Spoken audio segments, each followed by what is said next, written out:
لقد من الله على المؤمنين إذ بعث فيهم رسولا من أنفسهم يتلو عليهم آياته ويزكيهم ويعلمهم الكتاب والحكمة وإن كانوا من قبل لفي ضلال مبين. سوق أهل الإيمان إلى الالتفات إلى النعم والتفكر في الآلاء والتمعن فيما اختصهم الله عز وجل به وفيما كرمهم به على غيرهم وفيما أحاطهم به من فضله. وشأن ذلك إذا كان أن يستغرق تلك القلوب المحدودة ليستولي محبة الله عز وجل عليها، وشأن ذلك أن يتحول ذلك الذي استولت محبة الله عز وجل على قلبه أن يتمحض في الربانية لتكون أوقاته وأحواله وأعماله كلها تقربا إلى الله عز وجل، ليتغير حاله. والذي نحن فيه فوت حصول ذلك المطلوب الذي هو الالتفات إلى ديوان النعم، والذي هو التفكر في الآلاء ومواضع العطاء والكرم، والعلة الاحتباس مع دواعي الطبع ومطالب النفس. فالذي قعد بمن قعد إنما هو دواعي طبعه وتوابع نفسه مع ما تحقق من الذنوب والعيوب، فتحدد لك غرض مفقود وتحددت لك علة معلومة موجودة، وبقي عليك مدافعة ذلك الحال الذي نحن فيه. إن ذلك كذلك ليس موكولا إلى قصدك ولا محمولا على فعلك، بل تكفلت أقدار الله عز وجل بذلك. إنه عز وجل قد أحاطنا بنعمه فلم نزل في الذي نحن فيه، فما بالكم؟ فليأتكم إذن ما يخالف أغراضكم تربية الله لنا. فرجعت إلى التعبد بما يخالف غرضك من الأقدار، واحتجت في ذلك إلى خطى معلومة ترجو بها خلاصك مما أنت فيه. فحق تلك الأقدار التي خالفت غرضك أن تستدعي أولا إصلاح ذلك الغرض البشري الرديء، فيكون أول تعبدك بذلك القدر أن تستدعي من الله عز وجل المعونة على أن تريد ما يريد. أعطاك النعم فبقيت، فخذ الآن ما حقه أن يردك إليه. فإن أول التعبد أن تطلب أن تريد ما يريده الله عز وجل، فإن إرادة الله عز وجل قاهرة، ومشيئة الله عز وجل ماضية، وإرادتك ضعيفة محدودة، فبقيت الإرادة القاهرة القادرة منفردة في التصرف في المخلوقين، وبقي على المخلوقين مداواة جراحهم. فأول ذلك أن يفوتك الفرق بين إرادة الله عز وجل وإرادتك، فإذا اتفقت الإرادتان استرحت، وإلا فبقيت محتاجا إلى شيء. أما إذا فعل الله تعالى بك ما تريد فلست الآن تريد شيئا. إن ذلك لا يكفي حتى تتفكر فيما في طي إرادة الله عز وجل، فإن تلك الإرادة العليا لمبنية على كل من الحكمة والرحمة. فإن إرادة الله عز وجل فعله، وفعل الله عز وجل رحمته، وفعل الله عز وجل كمال حكمته. فإنه عز وجل أرحم الراحمين وأحكم الحاكمين. فاحتجت في خطى سيرك إلى أن تلح في استدعاء أن تستحسن ما يريد، أن ترى الذي أراده بك حسنا، أن تراه، أن تجده حلو المذاق، فلست تريد غيره، بل ولست تستحسن سواه، فهو المراد والمستحسن لديك. ولا يكفي هذا حتى تراك المربوب الذي يربيه الله عز وجل بفعله ويرقيه ويزكيه بقدره، فاحتجت أن ينضم إلى ذلك اغتنام ذلك القدر ألا يفوتك حتى تحوز بركة ذلك الفعل الإلهي ومقصود ذلك القدر الرباني، فإنما فعله بك لينقيك ويزكيك، بل لو تفطنت ليرقيك. فاحتجت مع هذا الذي ساءك وخالف غرضك إلى الإلحاح في أن تغتنمه، أن يعينك على اغتنامه لتبلغ من تلك الغنيمة، أن يدلك بذلك القدر عليه، أن يدلك بذلك القدر على تفرده في ملكه وعلى قهره عز وجل لجميع خلقه. فكان ذلك أول المطلوب، بل كان ذلك أهم مطلوب في مدة الإمهال. إن أهم مطلوب في مدتنا التي نحن فيها لا إله إلا الله، ألا ترى لله عز وجل مزاحما ولا شريكا ولا نظيرا ولا مثيلا. إن ذلك يعنيك أن تتمعنى، إن ذلك يعني أن ترى من سوى الله عز وجل من المخلوقين، أن تراهم مربوبين وأن تراهم مقهورين. فإذا رأيتهم مقهورين فني عندك حساب إرادتهم فليسوا مريدين، وفني كذلك في عينك مباشرتهم لما به ساءوك فما فعلوه، بل فعله الله عز وجل بهم فيك. إن ذلك أول السير، وإن ذلك نهاية المطاف. فإن مقصود كل عمل من أعمال الإيمان الوصول إلى لا إله إلا الله، وإن هذه الحياة لا يجمل الرحيل عنها ولا يحسن الانفكاك منها حتى يكون آخر المقال لا إله إلا الله. فاحتجت على ذلك تذكير الليل والنهار وتنبيه الجهر والإسرار، وأن ترى ذلك في كل ما يخالط جوارحك. فكل ما وقع عليه سمعك، كل ما وقع في سمعك وكل ما وقع عليه بصرك كله ينادي لا إله إلا الله.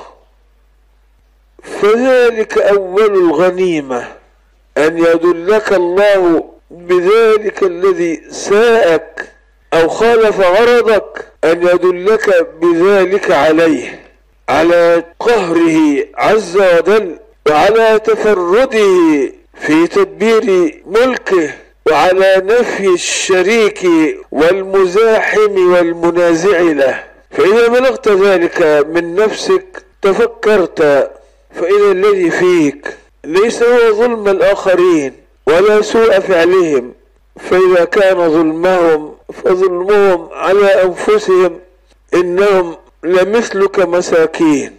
بل أبصرت ذلك جزاء فعلك ومقصود إصلاح نفسك، فكان ذلك مما يدلك الله به عليه، أن ترى ذلك فعل الله وأن ترى ذلك الفعل منك من كسبك، لترحل تهم الانتقاص والتعييب وغير ذلك عن الآخرين.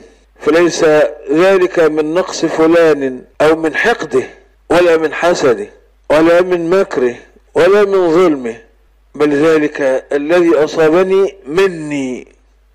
فلو تبادرت تلك التهم فإن الصواب أن أواجه نفسي بها، فهي تلك التهم فكيف ألقيت على لساني أو كيف خطرت بدناني، إن لها إذن تعلقا. فاحتجت أن يدلك عليه، واحتجت أن يدلك على نفسك لتتبصر مواقع خللك، عيوب مكنونات وذنوب عظيمة متراكمات غطى عليها غرورك أو محى رؤيتها عربك، فتفطنت الآن إلى تلك الأخطار من تلك العلل المدمرة والآفات الخطيرة من تعبدك بقدر الله فيك، فانكسرت لذلك نفسك، رحلت عن ذم الآخرين وكرهت نفسك انتقاصهم. لو رمت أن تذم فذمها، ولو أردت أن تنتقص فأبصر حالها، فإنها لناطقة عليك بمواقع نقصك ومواضع خللك، فالذي أنت فيه ما الذي تفسره به إلا ذلك. إن الله لا يظلم الناس شيئا ولكن الناس أنفسهم يظلمون.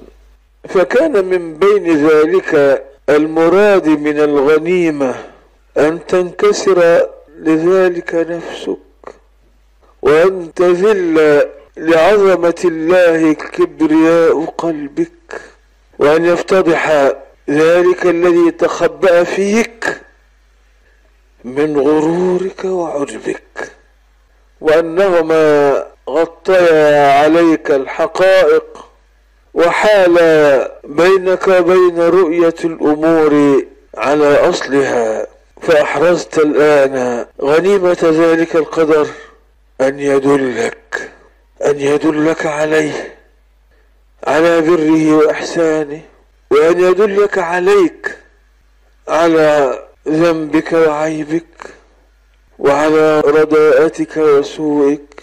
قال رب إني ظلمت نفسي فاغفر لي فغفر له.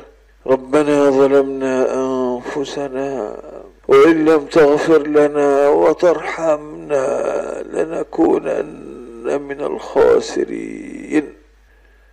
واغتنامك لذلك القدر، إلحاحك على الله عز وجل أن يوصلك بذلك القدر إليه. ألست أزمعت وعزمت وطلبت أن تحب الله عز وجل وتحب فعله؟ فإن ذلك من شأنه أن تلح على الله عز وجل في ألا يصلك إلا إلى غاية المطلوب، فاحتجت أن تستدعي بذلك القدر المخالف لغرضك، أن تستدعي به المعونة من الله تعالى على محبته، أن يبلغك بالذي ساءك أن تحبه، وتلح على الله عز وجل في الدعاء أن يجعل ذلك القدر سبب التثبيت على دينه، أن يثبتك بذلك القدر الذي خالف غرضك، أن يثبتك به على الإيمان، وأن لا تفارق الدنيا إلا على ما يحبه ويرضاه من لا إله إلا الله. ليكون في طي ذلك استدعاء المعونة على كل المفقودات، تشهد في ذلك القدر عظمة ربك، أن يدلك عليه، ليدلك على رحمته، لتبلغ الرضا بتلك الرحمة عن فعله، ليرحل عن قلبك ما يعتريه من القلق وما ينتابه من المساخط، فإن ذلك لا يناسب عبوديتك لربك، فلست تملك إلا أن تشكوها إليه وأن تتعوذ به عز وجل منها على رحمة الله عز وجل، وترجو أن يدلك على قدرته لتشهد تلك القدرة فيك وفي أنفسهم أفلا يبصرون، لترى تلك القدرة في كل جزء فيك. هو الذي يصوركم في الأرحام كيف يشاء، لا إله إلا هو العزيز الحكيم. لترجو بقدرة الله عز وجل أن يبلغك رداء رحمته، وأن يصرف ما ينتابك من اليأس والقنوط عن قلبك، فتتوسل بشهود قدرته عز وجل إلى أن يبلغك تحقيق الرجاء في رحمته، فإنه لا ييأس من روح الله إلا القوم الكافرون. ويدلك عليه حتى تبصر عظمته، لخلق السماوات والأرض أكبر من خلق الناس، فتشهد في ذلك عظمة الله عز وجل، وتستدعي من تلك العظمة أن يصبرك على ما قدر عليك، لترى ذلك الذي قدره عليك أمرا لازما وحكما لا انفكاك عنه. فليس يناسب إلا أن تعبد الله عز وجل بذلك القدر، وأن يربط الله عز وجل على قلبك، وأن يصبر تلك النفس ويمنعها من الجزع والتضجر. فإذا دلك الله عز وجل عليه كان ذلك أعظم الأرزاق وأفضل العطاء، وأحسن ما أعطى بشرا أن يعرفه الله عز وجل بأسمائه وصفاته، وأن يدله الله عز وجل على جميل أفعاله وأقداره، وبقي أن يردك إليه. وأن يردك إليه يعني معونة تتنزل عليك فيحسن بها الركوع والسجود، ويحلو بها القيام والقنوت، ويستحسن بها طول الذكر وكثرة المناجاة، ويستوحش بها من مخالطة الخلق ومن مناجاة غير الله. لا تستغني عن ذلك، بل طيب عيشك وقرة عينك موقوف على ذلك، لا تبلغ ذلك بنفسك، بل لا سبيل إلى ذلك إلا بمعونة ربك. فكان من تعبدك بقدرك الإلحاح على الله تعالى في أن يدلك عليه، ثم في أن يردك إليه، أن تجدك إلى الطاعات محمولا وإلى الخيرات مسوقا، ولا تحتاج إلى إعمال ذهن حتى تذكره، بل تجده قد ألهمك ذكره عز وجل. أليس من دعاء الحبيب صلى الله عليه وسلم: اللهم ألهمني رشدي وأعذني من شر نفسي؟ فأن يلهمك رشدك بأن يلقنك ذكره ويصل قلبك به، وأن يحلو ذلك الذكر في مذاقك حتى يكون نعيم الدنيا المعجل. إن في الدنيا جنة من لم يدخلها لم يدخل جنة الآخرة، إن هذه الجنة الذي تسمعون.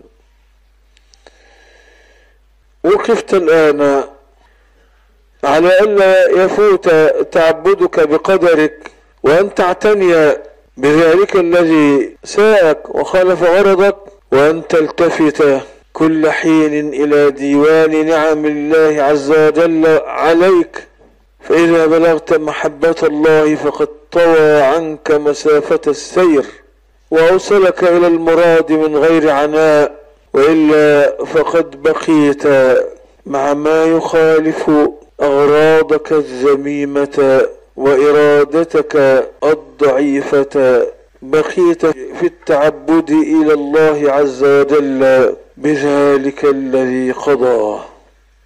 فاللهم بلغنا التعبد بأقدارك يا رب العالمين. اللهم بلغنا شهود قهرك للنفس وللناس يا أرحم الراحمين. اللهم بلغنا شهود قهر إرادتك لإرادة النفس وإرادة الناس يا رب العالمين. اللهم بلغنا شهود قهرك وتفردك بأن تخلق أفعال المخلوقين يا رب العالمين. اللهم بلغنا شهود أن ما ينالنا من كسبنا يا رب العالمين اللهم بلغنا أن نتعبد بذلك الشهود لتنكسر قلوبنا لعظمتك يا رب العالمين. اللهم دلنا برحمتك عليك، اللهم دلنا بلطفك على أسمائك وصفاتك،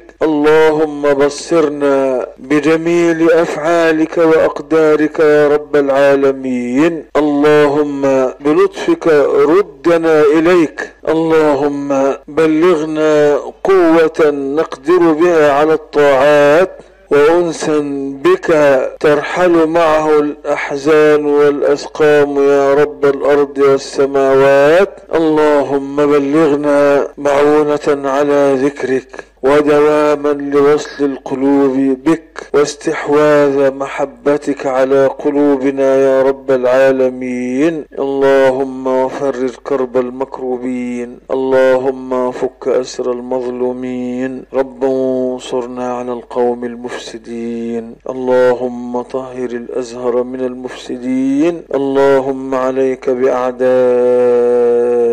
الدين، اللهم احصهم عددا واهلكهم بددا ولا تبق منهم احدا. اللهم انا نجعلك في نحورهم ونعوذ بك من شرورهم. اللهم احفظنا بحفظك الذي لا يرام، واكلأنا بعينك التي لا تنام، ورد عنا كيد الكائدين. اللهم رد عنا بأس الكافرين، اللهم رد عنا شر المشركين. اللهم احفظنا بالإسلام قائمين وراقدين. اللهم لا تشمت فينا عدوا ولا حاسدين. اللهم كما هديتنا للإسلام فثبتنا وتوفنا عليه يا رب العالمين. توفنا مسلمين والحقنا بالصالحين. اللهم احفظنا بما تحفظ به عبادك الصالحين. اللهم اقسم لنا من خشيتك ما يحول بيننا وبين معاصيك، ومن طاعتك ما تبلغنا به جنتك،